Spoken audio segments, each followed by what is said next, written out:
Ya, salam semuanya. Salam semuanya. Ada sukacita? Coba kasih tahu kanan kiri dengan senyum yang paling manis. Mantap ya. Baik, saudara-saudara yang kasih, hari-hari ini ketika kita menyikapi apa yang kita dengar dan apa yang kita lihat, saudara-saudara yang kasih, kejadian-kejadian yang nyata yang bisa terlihat, ya, baik itu melalui televisi, baik itu melalui pengalaman hidup, saudara-saudara yang kasih. Hari-hari ini khususnya di daerah Jawa dan Bali, ya, itu dipastikan semua daerah dari kota sampai desa itu sepi. Gila. Kenapa sepi? Lockdown, ya. Apa namanya singkatannya? PPKM. Ya. Saudara-saudara yang kasih, ini terjadi oleh karena rasa takut. Ya. Takut apa? Penyebaran virus corona yang ternyata bukan hanya satu jenis saja, tetapi ada virus-virus corona dengan nama yang berbeda dan berasal dari daerah yang berbeda. Ya. Nah, virus corona pertama itu berasal dari mana? Dari China. Ya. Saudara-saudara yang kasih, kalau itu menggemparkan dunia. Kita melihat di tayangan televisi, di berita-berita, orang berjatuhan, orang sedang belanja, ya, tahu-tahu jatuh, ya, dan lewat, saudara yang kasih. Dan virus itulah yang pertama masuk ke negeri kita, Indonesia. Dan pada akhirnya sampai jumlah yang begitu besar.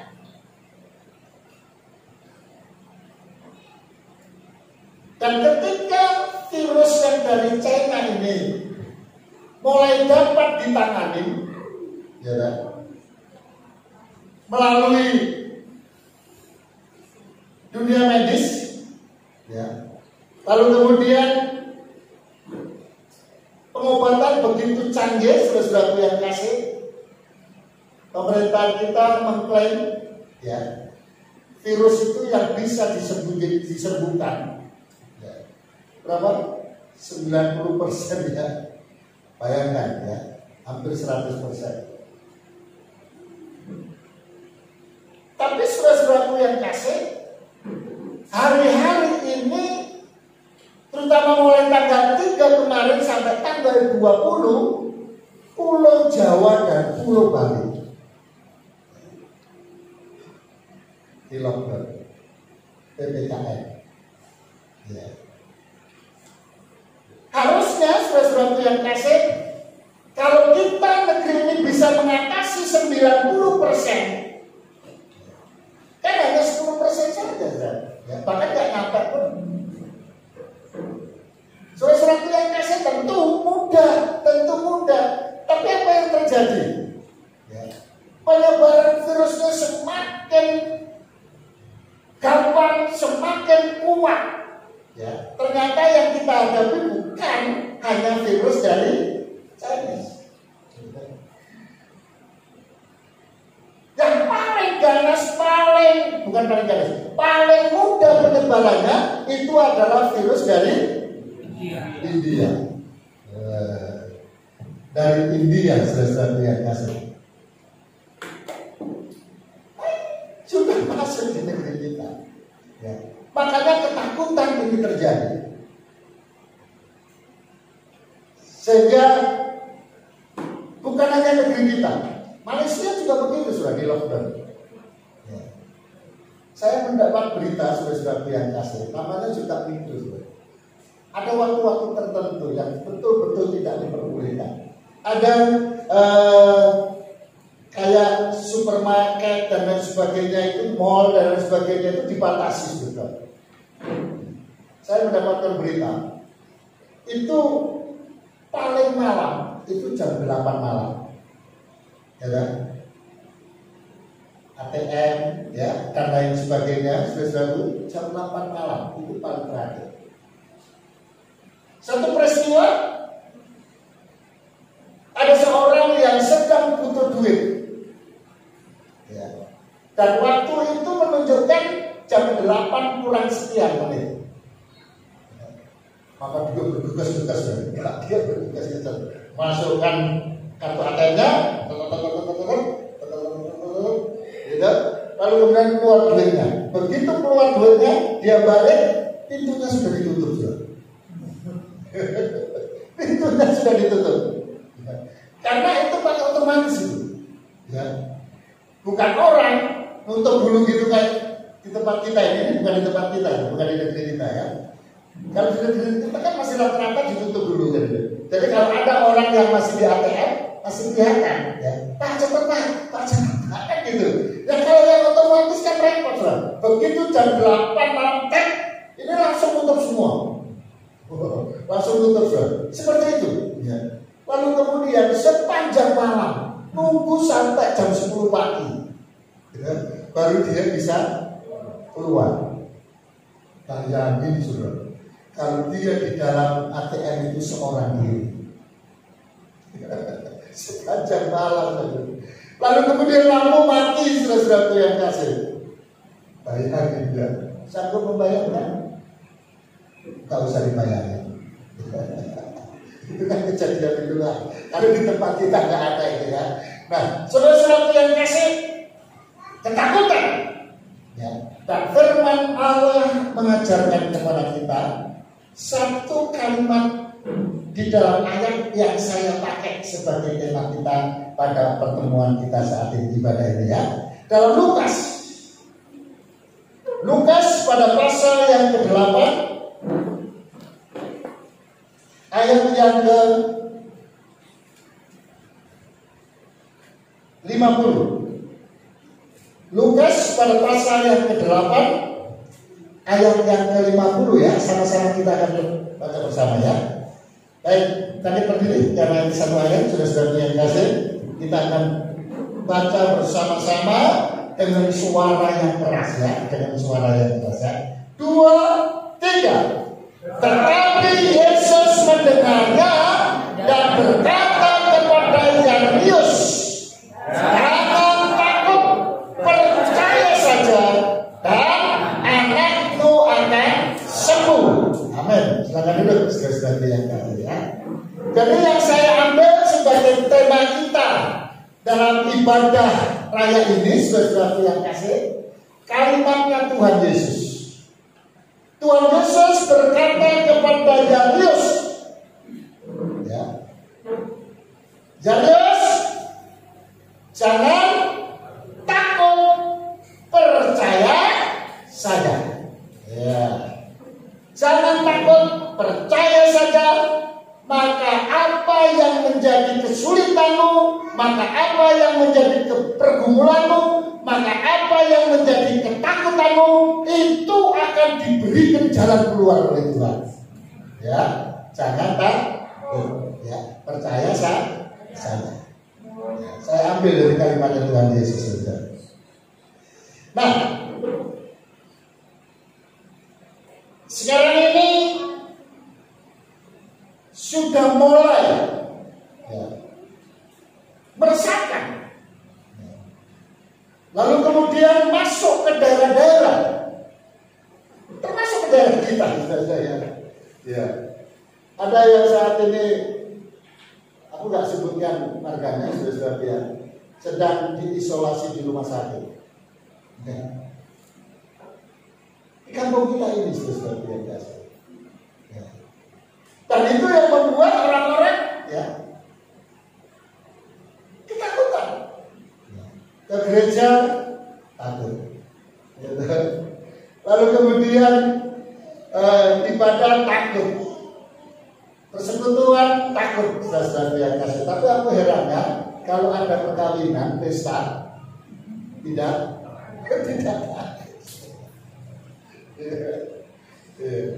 Jadi Bapak Ibu dan saudara-saudara sekalian menyikapi pengalaman yang ada. Saya merindukan kita semua, Ibu Gembala dengan Bapak Gembala. Lalu kemudian kita yang berdoa di dalam doa syafaat, ibadah doa puasa. Kita terus berdoa bagi kesehatan seluruh sidang jemaat Tuhan. Kita terus berdoa, saudara yang kasih. Bahkan setiap pagi di pastori itu selalu kami sebutkan, kami doakan seluruh sidang jemaat Tuhan. Saudara yang kasih, kalau toh sudah kami doakan, kalau toh sudah kami kumpulkan, saudara yang kasih, pertanyaannya adalah apakah memungkinkan nggak jemaat itu kena virus? Mungkin, ya, mungkin, ya. Itulah sebabnya yang menjadi kesulitan daripada negeri ini, saudara-saudara yang kasih.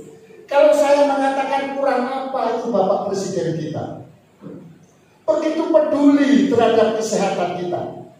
Ya. Lalu kemudian berapa dana yang begitu besar yang digelontorkan untuk orang-orang yang terkena virus. Ya, begitu orang kena virus, ya, baik itu yang ringan ataupun yang berat, ya, orang nggak mau ambil risiko. Ya. Kenapa? Karena pemerintah yang membiayai. Ya, pokoknya positif masuk rumah sakit. Sudah tidak kasih. Iya. Di Medan itu penuh itu rumah sakit apa namanya Bunda Tamrin itu. Ya. Rumah sakit yang cukup keren, saudara. Pelayanannya yang begitu bagus. Saya mendengar dari teman-teman yang sudah keluar dari rumah sakit itu. Ya. Besar biayanya, saudara. Nah, lalu kemudian pemerintah sekarang mulai mengantisipasi itu. Ya. Dananya terlalu besar padahal sakitnya ringan. Ya. Di Jawa saya punya teman, saudara-saudaraku, seorang pendeta, istrinya COVID. Dibawa ke rumah sakit, nggak ada tempat karena sudah penuh. Rumah sakit yang nampung khusus COVID, ya, itu rumah sakit apa? Yang dulu bekas apa namanya Wisma Atlet itu. Ya kita katakan Wisma Atlet itu. Berapa banyak, berapa ribu itu tempat tidur? Penuh, saudara-saudara yang kasih. Dan bukan hanya di ibu kota, di Jawa juga begitu kejadiannya. Ya. Sehingga pada akhirnya, ya, saya dengar informasi itu, saudara-saudara yang kasih, yang bisa masuk ke rumah sakit, ya, itu COVID yang sudah kadarnya menengah ke atas.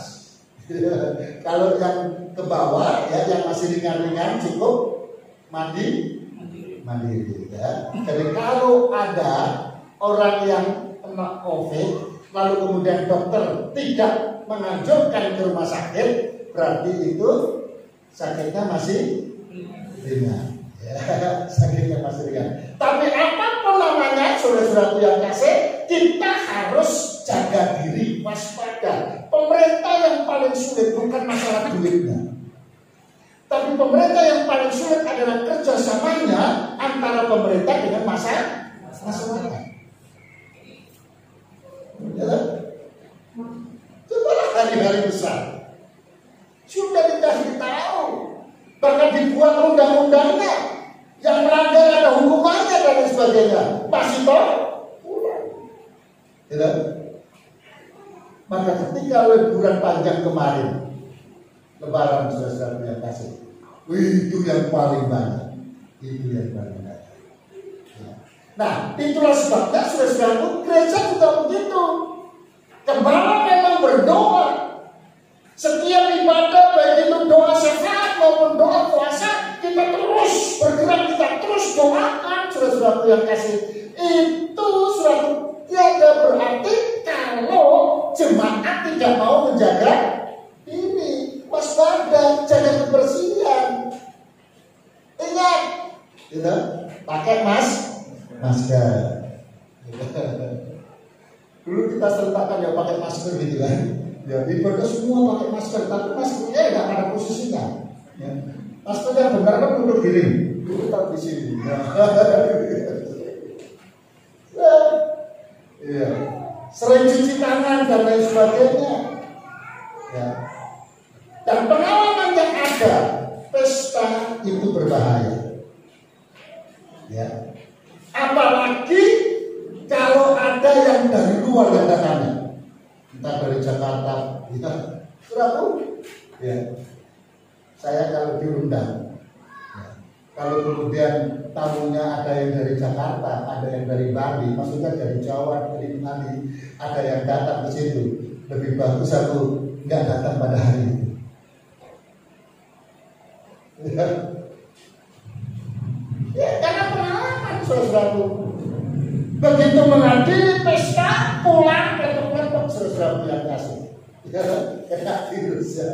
Nah, untuk itu saudaraku yang kasih, bagi Bapak Ibu dan saudara sekalian yang hendak menghadiri pesta saudaraku yang kasih, ya perhatikan kesehatan masing-masing ya. Saya sudah tidak bisa melarang, tak boleh kamu, ya paling tidak jaga diri masing-masing.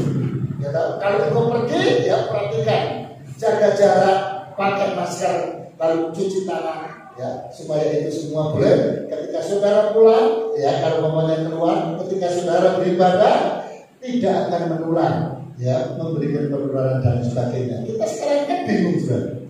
Kadang-kadang siapa sih yang terpapar virus? Yang pernah saya saksikan dulu, kawan, keluarga, itu papar virus dia, tapi nggak ada yang tahu. Lawan badannya sehat, ya. Olahraganya tetap sudah, tapi dia terpapar. Cuma karena ilmunya bagus, dia nggak rasakan. Begitu dia pulang, ada orang tuanya dan sebagainya, mamanya, budenya masuk rumah sakit Bunda Tamrin. Ya, jadi kita kan nggak tahu siapa ini. Ya? Saya kan yang menularkan atau kamu yang menularkan saya ya. Maka itu yang terpenting sekarang adalah ayo kita masing-masing mawas diri, kita masing-masing menjaga kesehatan kita ya. Tapi memang yang paling utama dari pengalaman orang-orang yang sudah terpapar virus sudah jaga imunitas ya. Hati selalu gembira. Maka benar kata firman Tuhan, hati yang gembira adalah obat yang manjur. Bukan sekedar obat. Ya, kalau hanya obat-obatan aja, ya diminum nggak sembuh-sembuh, saudara. Firman Tuhan mengatakan hati yang gembira adalah obat yang manjur. Supaya kita bisa mendapatkan hati yang gembira, tidak takut, saudara yang kasih. Apa yang dikatakan oleh Tuhan Yesus itu benar. Ya, jangan takut, percaya saja. Ya. Nah, percaya saja itu dibutuhkan iman. Percaya saja itu refleksi daripada iman. Kita lihat dalam 1 Korintus Lukas pada pasal 8, saudara, ayat 50 itu berada di dalam 1 Korintus dimulai dari ayat berapa? Ayat 40 sampai dengan ayat 56. Sudah perhatikan. Ayat 40 sampai dengan ayat 56 itu terjadi ada dua kejadian utama. Ada dua kejadian. Yang pertama adalah perempuan sakit pendarahan berapa lama? 12 tahun. Ya, saudara yang kasih. Itu adalah sesuatu yang menyakitkan, saudara yang kasih.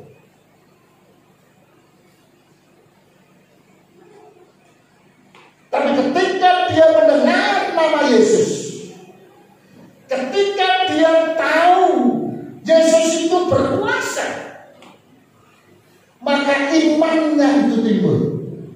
Dia tidak takut, dia percaya saja. Maka itu apa yang ada di dalam hatinya? Ketika dia melihat Yesus lewat, ya, langsung sontak dalam hatinya, dalam pikirannya, dalam kata-katanya, ya, kata-kata yang mengandung hikmat, kata-kata yang mengandung iman. Dia katakan apa? Asalku jangan jumpai bajunya saja, aku pasti sembuh. Ya. Bukan bajunya, tapi jumpai bajunya. Kain baju yang paling di bawah, ya, jubah maksudnya, ya, itu yang paling bawah. Asalku jamah saja. Tidak perlu aku berteriak Yesus tolong. Tidak perlu aku berteriak Tuhan tumpahkan tanganmu atasku. Tapi dia katakan asalku jamah jumbai jubahnya, aku pasti sembuh. Ya, saudara, kesembuhan itu terjadi bukan karena jamahannya. Jawaban itu ada dan tersedia dan menjadi milik orang itu ketika orang itu punya iman. Asalku jamah jumbai jubahnya, aku pasti sembuh.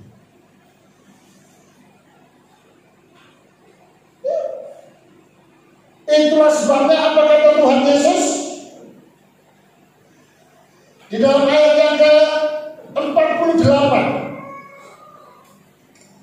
Tuhan itu berkata kepada wanita ini, yuk kita baca 2, 3. Maka katanya kepada perempuan itu, hai anakku, imanmu telah menyelamatkan engkau, pergilah dengan selamat. Imanmu, ya, bukan menjamahnya, tapi iman kepada Yesus itu yang memberikan penyembuhan. Itu yang membuat dia tidak takut. Ya, itu dalam peristiwa wanita ini. Tapi dalam perikop itu juga, coba kita lihat.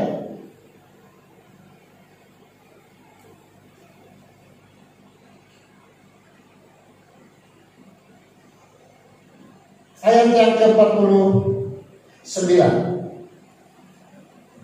Ayat yang ke-49.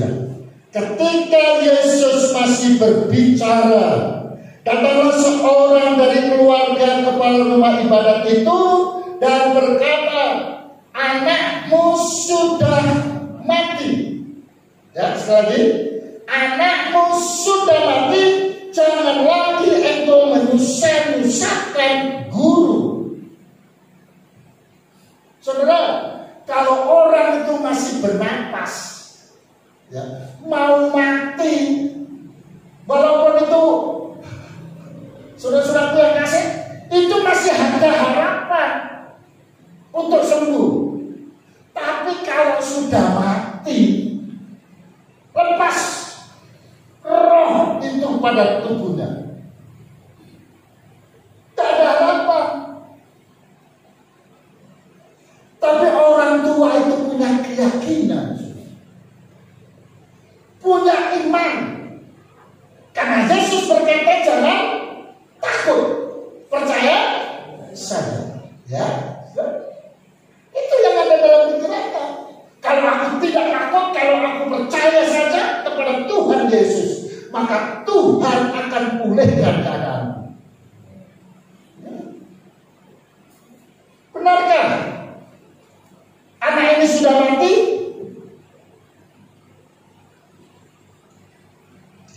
Coba ayat yang ke-55. Benarkah anak itu sudah mati? Ayat yang ke-55 katakan 2-3. Maka kembalilah roh anak itu, dan seketika itu juga ia bangkit berdiri. Lalu Yesus menyuruh mereka memberi anak itu makan. Ya, jadi begitu Yesus katakan, jangan takut, jangan menangis, ya. Anakmu tidak mati, ya. Anakmu hanya tidur. Tuh, orang-orang yang sekampung itu kan sudah pada tahu semua. Anak ini memang mati. Alkitab mengatakan rohnya sudah keluar.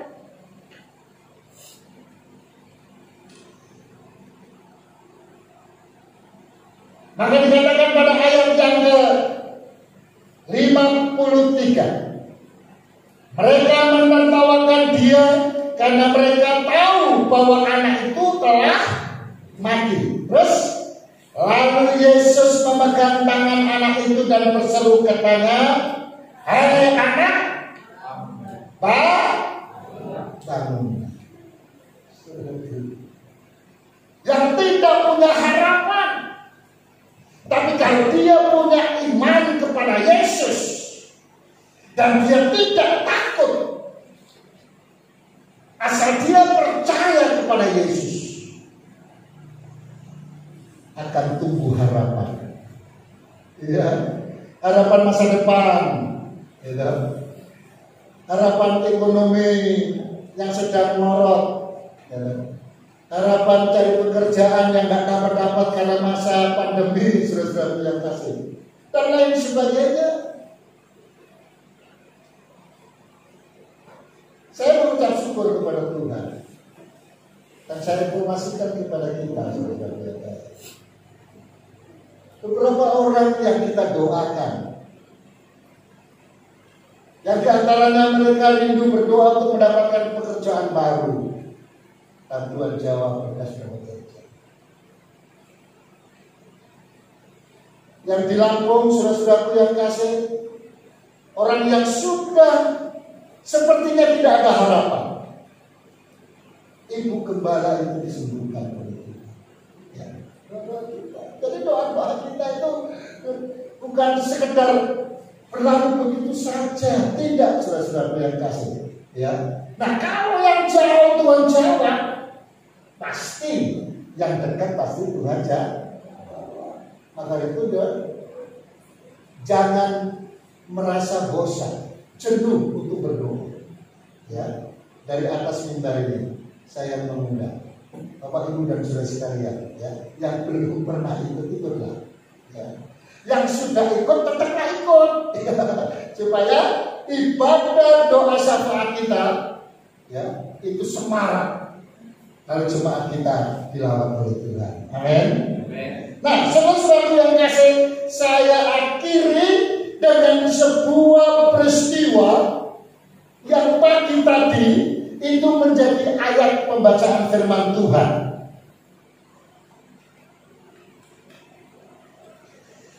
Di dalam Yosua pada pasal yang ke-10 ayat yang ke-8. Yosua pada pasal 10 ayat yang ke-8 kita baca bersama. 2, 3. Berfirmanlah Tuhan kepada Yosua, janganlah takut kepada mereka, sebab aku menyerahkan mereka kepadamu. Tidak seorang pun dari mereka yang akan dapat bertahan menghadapi engkau. Saudara, siapakah Yosua? Dia manusia biasa, pemuda biasa, saudara-saudara yang kasih. Tapi oleh karena hidupnya berserah kepada Tuhan, pelayanannya benar-benar melayani Tuhan, saudara-saudara yang kasih. Yosua kita lihat tidak mau menyimpang ke kanan dan ke kiri, lurus-lurus saja. Ya. Bukan tidak ada masalah, ada. Ya, tapi begitu dia mau menyimpang, Tuhan kasih tahu dulu lagi. Biasa namanya manusia, naik turun imannya rohaninya biasa ya. Tapi kita harus naik, bukan menjadi turun. Itu binasa namanya, saudara. Nah, kalau kita lihat apa yang menjadi ketakutan Yosua sebenarnya, sampai Tuhan berkata secara langsung, Yosua jangan takut kepada mereka. Mereka itu siapa? Ya, coba kita baca pada ayatnya yang ke-5 supaya kita tahu siapa yang dihadapi, apa problem yang dihadapi oleh Yosua sehingga ada rasa takut saudara yang kasih. Maka Tuhan perlu meneguhkannya. Ya, kita baca ayat yang ke-5, 2, 3. Lalu kelima raja orang Amori itu berkumpul dan bergerak maju. Raja Yerusalem, Raja Hebron, Raja Hamon, Raja Lakis, dan Raja Eglon. Mereka beserta seluruh tentara mereka. Mereka berkemah mengepung Gibeon dan berperang melawan 5 raja. 5 raja. Berikut dengan bala tenteranya. Bala tentera berkuda, bala tentera berlari, saudara yang kasih. Begitu banyak dan itu menakutkan sebenarnya. Tapi Tuhan teguhkan. Yosua, jangan takut. Jangan takut. Percaya saja. Itu membuat kita nggak stres, saudara.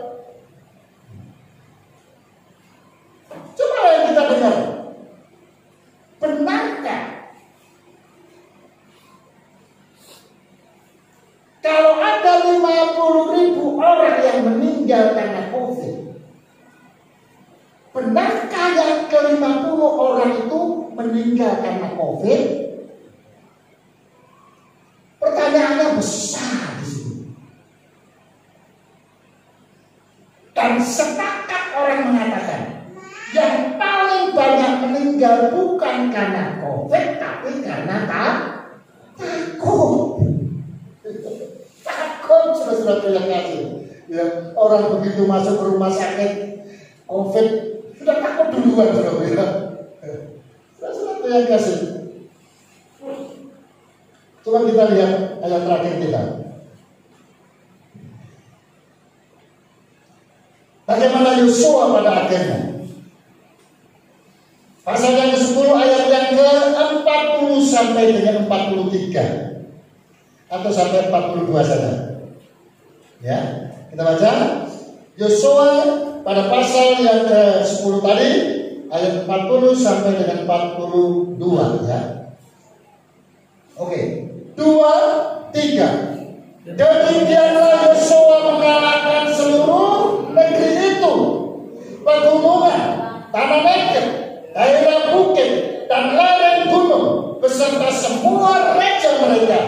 Tidak seorang pun yang dibiarkannya lolos, tetapi ditumpasnya semua yang bernapas, seperti yang diperintahkan Tuhan Allah Israel. Terus Yosua menewaskan mereka dari Kades Barneo sampai Gaza, juga seluruh tanah Gosen sampai Gibeon. Ayat terakhir, semua raja ini dan negeri mereka telah dikalahkan Yosua sekaligus, sebab yang berperang untuk orang Israel ialah Tuhan Allah Israel.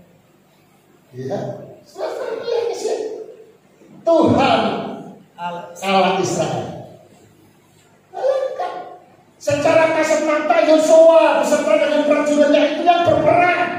Sebab kalau hanya dia yang berperang melawan 5 kerajaan, saudara, bayangkan kalau kekuatan dia hanya 1 kerajaan, ya katakanlah bangsa Israel. kekuatannya hanya sama dengan satu kerajaan. Sementara yang dihadapi berapa? 5. Jumlahnya jauh lebih besar, saudara. Kalau Yosua bersama dengan tentaranya yang berperang, saudara, binasa dia. Makanya Tuhan katakan, ya kan? Yang berperang, Yosua katakan, yang berperang bukan kami, tapi Allah kami, Allah Israel. Makanya Allah Israel itu mengatakan kepada kita, jangan takut, percaya saja. Apa yang kau hadapi pada hari-hari ini? Kesulitan-kesulitan apa? Ya, paparan virus dan lain sebagainya. Selalu saya katakan kepada orang-orang yang terpapar virus, jangan takut, percaya saja kepada Tuhan. Tuhan pasti lewatkan. Tapi kalau kamu takut, ya, bukan Tuhan lewatkan, kamu yang lewat. Halo, mari kita datang kepada Tuhan. Bagi berdiri, pemain musik secara maju ke depan.